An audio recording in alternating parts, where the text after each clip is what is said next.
العلم نور، العلم نور، العلم نور. حصول علم دین سے ہو مشکلات بھی سہل، حصول علم دین سے ہو مشکلات بھی سہل. وہاں سے رزق ہو عطا گمان پہنچ جسم. بسم اللہ الرحمن الرحیم. والغضب سوران النفس عند ارادت الانتقام، فاذا اسند الى اللہ تعالی ارید به المنتہى والغایۃ على ما مر، وعلیہم فی محل الرفع لأنه نائب مناب الفاعل بخلاف الاول، ولا مزیدۃ لتاکید ما فی غیر ممان النفی، فکأنہ قال للمغضوب علیہم ولا الضالین، ولذلک جاز انا زیدا غیر ضارب، وان امتنع انا زیدا مثل ضارب، وقرئ غیر الضالین. والضلال العدول عن الطریق السوی عمدا او خطأ، وله عرض عریض، والتفاوت بین ادناہ واقصاہ کثیر. وقیل المغضوب علیہم الیہود لقولہ تعالی فیہم من لعنہ اللہ وغضب علیہ، والضالین النصارى لقوله تعالى قد ضلوا من قبل وأضلوا كثيرا. وقد روي مرفوعا ويتجه أن يقال المغضوب عليهم العصاة والضالون الجاهلون بالله، لأن المنعم عليه من وفق للجمع بين معرفة الحق لذاته والخير للعمل به، فكان المقابل له من اختل إحدى قوتيه العاقلة والعاملة، والمخل بالعمل فاسق مغضوب عليه لقوله تعالى في القاتل عمدا وغضب الله عليه. والمخل بالعلم جاهل ضال لقوله تعالى فماذا بعد الحق إلا الضلال. وقرئ ولا الضالين بالهمزة على لغة من جد في الحرب من التقاء الساكنين. ترجمہ. والغضب سوران النفس، اور غضب دل کے بھڑکنے کا نام ہے. پھر جب اس کی نسبت خدائے تعالی کی طرف کی جائے تو اس کا انجام کار یعنی انتقام مراد ہوتا ہے، جیسا کہ رحمان و رحیم کی بحث میں گزر چکا. اور المغضوب علیہم میں علیہم مغضوب کا نائب فاعل ہے،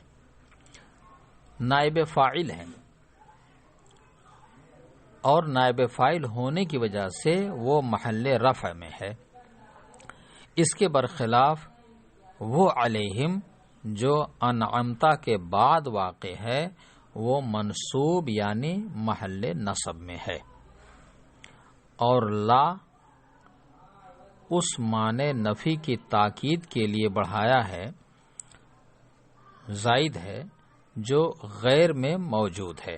تو گویا اللہ تعالی نے بألفاظ دیگر یوں فرمایا للمغضوب علیہم ولا الضالین، اور اسی وجہ سے کہ غیر حرف نفی کے معنی میں ہے انا زیدن غیر ضاربن، بتقدیم زیدن کہنا جائز ہے، اگرچہ انا زیدن مثل ضاربن بتقدیم زیدن یہ ممتنع ہے. اور ایک قرات غیر الضالین کی بھی ہے۔ والضلال، ضلال راہ راست سے ہٹ جانا، راہ راست سے پھر جانا ہے، جان بوجھ کر یعنی قصدن یا غلطی سے۔ اور ضلال ایک کشادہ میدان ہے، اس کے اعلیٰ درجہ اور ادنا درجہ کے درمیان بڑا فرق ہے۔ ادنا درجہ ترک اولا ہے اور اعلیٰ درجہ کفر۔ بعض نے کہا ہے کہ مغضوب علیہم سے یہود مراد ہیں، کیونکہ اللہ تعالی نے انہی کے بارے میں فرمایا من لعنہ اللہ وغضب علیہ، اور ضالین سے مراد نصارہ ہیں، کیونکہ اللہ تعالی نے ان کے حق میں فرمایا قد ضلوا من قبل واضلوا کثیرا۔ اور ایک مرفوع روایت میں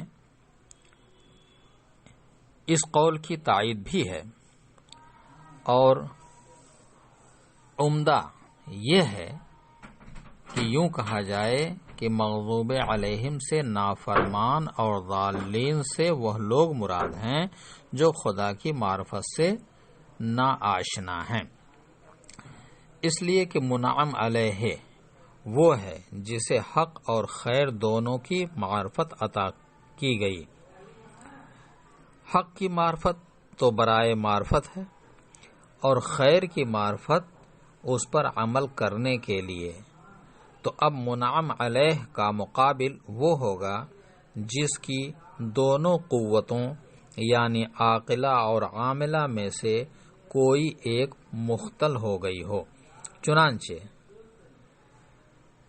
جس کی قوت عمل میں خلل پیدا ہو جائے وہ فاسق مغضوب علیہ ہے، اس لیے کہ اللہ تعالی نے عمدن قتل کرنے والے شخص کے بارے میں وغضب اللہ علیہ فرمایا، اور جس کی قوت عاقلہ میں خلل پیدا ہو جائے وہ جاہل، ناآشنا اور گمراہ ہے، کیونکہ اللہ تعالی نے فماذا بعد الحق الا الضلال فرمایا ہے۔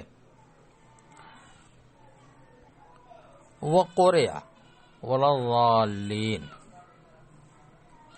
ضالین میں ایک قرات حمزہ مفتوحہ کے ساتھ بھی وارد ہے، اور یہ ان لوگوں کی لغت پر مبنی ہے جو اجتماع ساکنین سے بھاگنے میں بہت کوشش کرنے والے ہیں۔ تفسیر والغضب سوران النفس، یہاں سے قاضی صاحب رحمۃ اللہ علیہ غضب کے معنی بیان فرماتے ہیں۔ معنی کے سمجھنے سے پہلے یہ جان لیجئے کہ مصنف نے تعریف میں النفس کا لفظ استعمال کیا ہے، اور نفس کہتے ہیں خون کو، جیسا کہ حدیث شریف کے اندر یہی معنی مراد ہیں۔ حضور نے ارشاد فرمایا وقوع ما لیس لہ نفس سائلۃ لا یفسد الماء، یعنی جن جانوروں میں خون نہیں ہوتا ان کے پانی میں گر جانے سے پانی نجس نہیں ہوتا۔ تو دیکھیے حدیث شریف کے اندر نفس بول کر خون مراد لیا گیا ہے۔ اس کے بعد یہ سمجھیے کہ قاضی صاحب رحمۃ اللہ علیہ فرماتے ہیں کہ والغضب سوران النفس عند ارادۃ الانتقام، پس تقریر ما سبق کے مطابق عبارت یوں ہوگی غلیان دم القلب عند ارادۃ الانتقام، یعنی قلب کے خون کا انتقام کے ارادے کے وقت جوش مارنا اور بھڑکنا۔ لیکن اس لفظ غضب کے معنی حقیقی کے اعتبار سے اللہ تعالی کی طرف نسبت درست نہیں، کیونکہ لفظ غضب معنی حقیقی کے اعتبار سے قلب اور دم کا متقاضی ہے، اور ذات باری تعالی اس سے منزہ ہے۔ نیز غلیان کے معنی جوش مارنے کے ہیں، جو انفعال کے قبیل سے ہے اور ذات باری تعالیٰ فاعل ہے، منفعل نہیں۔ لہذا جب غضب کو ذات باری کی طرف منسوب کیا جائے تو غضب سے مراد اس کی غایت اور منتہا یعنی سزا اور عذاب مراد ہوگا، اور سزا اور عذاب یہ از قبیلہ افعال ہے، انفعال نہیں۔ اس صورت میں مغضوب علیہم کا ترجمہ ہوگا وہ لوگ جن پر اللہ تعالی کا عذاب نازل ہوا اور اس کی سزا کے مستحق ہوئے۔ پس انفعال کا اشکال ختم ہو گیا، نیز قلب اور دم کا بھی اشکال ختم ہو جائے گا، اس لیے کہ سزا دینے اور عذاب دینے کے مفہوم میں قلب اور دم نہیں ہے۔ ولا مزیدۃ لتاکید، یہاں سے مصنف ایک اشکال کا جواب دے رہے ہیں۔ اشکال یہ ہے، بلکہ اشکال سے پہلے یہ جان لیں کہ لفظ لا حرف زیادت میں سے ہے اور اس کے ذریعے سے اس اسم کا عطف کیا جاتا ہے جس کے معطوف علیہ کے اندر نفی کے معنی پائے جاتے ہوں، یعنی لفظ لا کو نفی سابق کی تاکید کے لیے ذکر کیا جاتا ہے اور اس کا معطوف علیہ مفہوم منفی رکھتا ہے۔ پس اب غیر المغضوب علیہم ولا الضالین میں اشکال یہ ہے کہ یہاں لفظ لا زائد ہے، لیکن وہ قاعدہ یہاں نہیں پایا جاتا کیونکہ وہ ولا الضالین کا معطوف علیہ مفہوم مثبت رکھتا ہے۔ تو اگر قرآن پاک کی ترکیب عبارت کو درست مانا جائے تو قاعدہ غلط ہوتا ہوا نظر آتا ہے، اور اگر قاعدے کو صحیح مانے تو قرآن پاک کی عبارت کا خلاف قاعدہ ہونا لازم آتا ہے۔ حالانکہ یہ دونوں باتیں باطل ہیں کیونکہ قاعدہ بھی اپنی جگہ پر مسلم ہے اور قرآن پاک بھی فصاحت و بلاغت کے اعلیٰ معیار پہ نازل ہوا ہے۔ یہ اعتراض تھا۔ جواب کا حاصل یہ ہے کہ معطوف علیہ مثبت نہیں بلکہ منفی ہے، اور لا کا اضافہ کلام منفی ہی میں ہو رہا ہے، اس لیے کہ معطوف علیہ کی جانب میں لفظ غیر ہے، اور لفظ غیر دو معنی میں مستعمل ہوتا ہے، ایک تو نفی کے لیے اور دوم مغایرت کے اس بات کے لیے۔ اگر نفی کے لیے ہو تب تو کوئی کلام ہی نہیں، اور اگر مغایرت کے لیے ہو تو نفی التزاماً مفہوم ہوگی، بہرنو نفی پائی جائے گی۔ پس آیت کے اندر لفظ غیر اس بات مغایرت کے لیے ہے، اس طور پر کہ منعم علیہم اور مغضوب میں مغایرت ہے، مگر اس کے ساتھ ساتھ اس مغضوب کی نفی بھی ہو رہی ہے، کیونکہ جب منعم علیہم کے راستہ کی ہدایت طلب کی اور وہ مغایر ہے مغضوب کے، تو اس کے معنی یہ ہے کہ مغضوب کی نفی کر دی، اور جب غیر کے اندر نفی کے معنی ملحوظ ہیں تو پھر لفظ لا کو تاکید کے طور پر ذکر کرنا قاعدہ کے مطابق ہوگا۔ اب گویا باری تعالیٰ نے فرمایا للمغضوب علیہم ولا الضالین،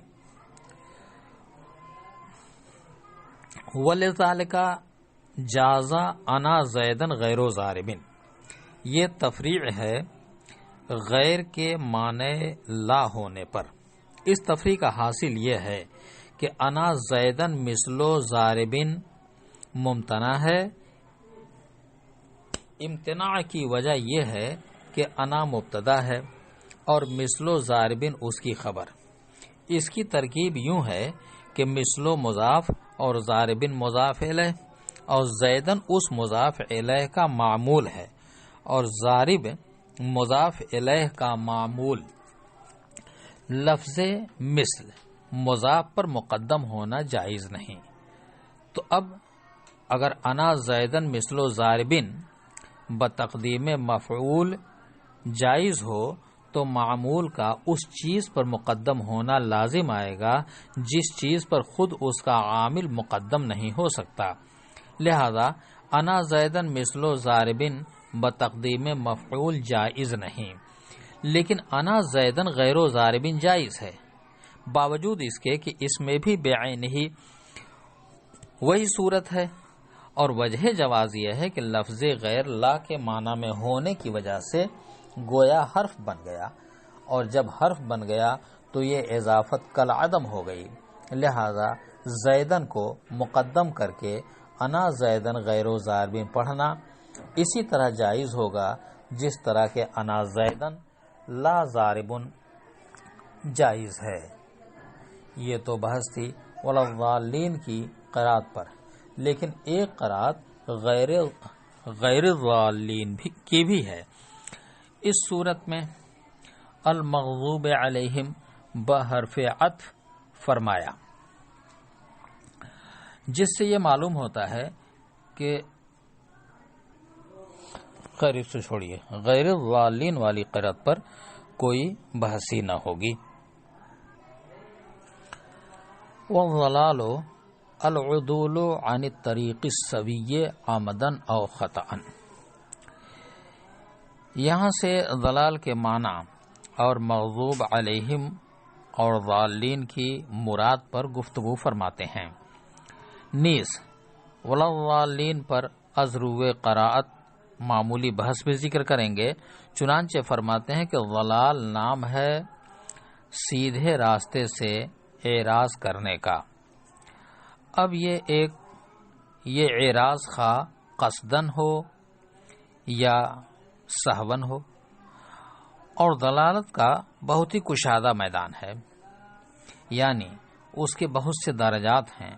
سب سے ادنا درجہ ترک اولا ہے اور سب سے اعلیٰ درجہ کفر ہے، اور پھر اس ادنا اور اعلیٰ کے درمیان بہت سے درجات ہیں جس کا احصاء اور شمار نہیں ہو سکتا۔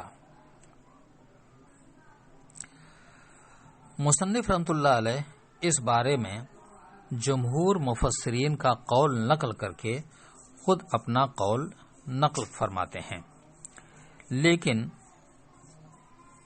یہ ان کا قول نہیں بلکہ امام رازی رحمۃ اللہ علیہ کی تفسیر کبیر سے ماخوذ ہے۔ جمہور مفسرین کا قول یہ ہے کہ مغضوب علیہم سے مراد یہود ہیں، کیونکہ اللہ تعالی نے ان کے بارے میں فرمایا من لعنہ اللہ وغضب علیہ، اور ضالین سے مراد نصارہ ہیں، کیونکہ اللہ تعالی نے ان کے بارے میں فرمایا قد ضلوا من قبل واضلوا کثیرا، یعنی خود تو گمراہ ہوئے پہلے اور بہتوں کو گمراہ بھی کیا۔ بہرنو ان دونوں آیتوں کے اندر دو فرقوں کو مغضوب اور ضال کہا گیا، یہود کو مغضوب اور نصارہ کو ضال۔ نیز احادیث سے بھی یہی معلوم ہوتا ہے اور اسی کی تائید ہوتی ہے کہ حضور صلی اللہ علیہ وسلم نے فرمایا کہ المغضوب علیہم الیہود والضالون النصارى، اور ازرو عقل یہود کا مغضوب علیہم اور نصارہ کا ضالون ہونا قریب تر معلوم ہوتا ہے۔ نصارہ کا ضالون ہونا تو اس لیے کہ ان میں اکثر جاہل تھے اور ان کے اعتقادات درست نہ تھے، اور یہود کا مغضوب ہونا اس لیے کہ سب سے زیادہ مومنین سے عداوت رکھنے والے یہی لوگ تھے۔ نیز اپنے اقوال و افعال میں سب سے زیادہ سرکشی انہی لوگوں نے کی ہے۔ جمہور کے مسلک پر ایک اعتراض واقع ہوتا ہے۔ اشکال یہ ہے کہ یہود کو مغضوب علیہم کہنا درست نہیں، کیونکہ اللہ تعالیٰ نے ان کے بارے میں ضلال کا لفظ بھی استعمال فرمایا ہے، چنانچہ ارشاد باری ہے اولئک شر مکانا واضل سبیلا۔ جواب کا حاصل یہ ہے کہ یہاں صفات غالبہ مراد ہیں، چونکہ یہود کے اوپر صفت مغضوب غالب ہے، اس لیے جمہور مفسرین نے ان کو مغضوب علیہم کہہ دیا، اور نصارہ کے اندر صفت ضلال غالب ہے، اس وجہ سے جمہور مفسرین نے ان کو ضالین کا مصداق ٹھہرایا ہے۔ لہذا یہ اس کے منافی نہیں کہ دوسری آیات میں یہود کو ضلال کے ساتھ یاد کیا جائے۔ اب سنیے قاضی صاحب کیا فرماتے ہیں۔ فرماتے ہیں کہ مغضوب علیہم سے مراد نافرمان و عاصی ہیں، اور ضالون سے مراد خدا سے ناآشنا اور جاہل لوگ ہیں۔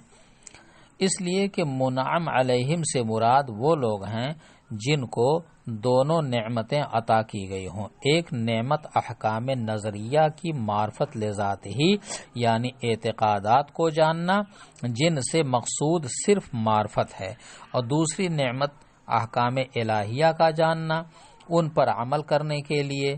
یہاں لفظ خیر سے احکام عملیہ مراد ہیں۔ تو اب منعم علیہم کے مقابلے میں دو فرقے آئے۔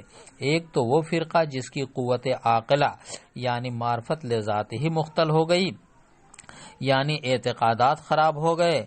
دو وہ فرقہ جس کے اعمال خراب ہو گئے۔ دوسرا فرقہ تو فاسق مغضوب علیہ ہے، کیونکہ اللہ تعالیٰ نے اسی فرقہ کے بارے میں فماذا بعد الحق الا الضلال فرمایا۔ وقرئ ولا الضالین، یہاں سے ولا الضالین کے متعلق ایک قراء ذکر کر رہے ہیں۔ قراء سے پہلے یہ سمجھیے کہ جمہور اجتماع ساکنین کو ناجائز قرار دیتے ہیں، مگر اجتماع ساکنین علی حد ہی ہو تو اس صورت میں وہ جائز قرار دیتے ہیں۔ اجتماع ساکنین علی حد ہی کی صورت یہ ہے کہ پہلا حرف ساکن مدہ ہو اور اس کے بعد والا ساکن مشدد ہو، ساکن مدغم مشدد ہو، مگر ایک ہی کلمے میں ساکن ہو اور ساکن کے بعد مشدد ہو، ساکن مشدد، تو وہ اجتماع ساکنین علی حد ہی کہلاتا ہے۔ مگر ایک قوم اجتماع ساکنین سے اس قدر متنفر ہے کہ وہ اس صورت کو بھی ناجائز قرار دیتی ہے۔ اجتماع ساکنین علی حد ہی کی مثال جیسے شابتن، ذابتن، جانن وغیرہ ہے۔ تو یہاں جمہور اجتماع ساکنین جائز قرار دیتے ہیں اور ایسے ہی باقی رکھتے ہیں، لیکن دوسرا فرقہ حمزہ کو فتحہ دے کر شعبتن، ذعبتن اور جأنن پڑھتا ہے۔ اب والضالین کی قرأت کو سمجھیے تو اس میں بھی اجتماع ساکنن علی حد ہی ہے۔ جمہور تو اس میں اجتماع ساکنن کو قرار دیتے ہیں اور والضالین پڑھنے کے قائل ہیں، لیکن دوسرا فرقہ ذات کے بعد الف کو فتحہ دے کر ضالین پڑھتا ہے، اور اس طرح سے وہ اجتماع ساکنین سے بچنے کی بہت زیادہ کوشش کرتا ہے۔ اللہ تعالیٰ سمجھنے، یاد کرنے، عمل کرنے کی توفیق عطا فرمائے۔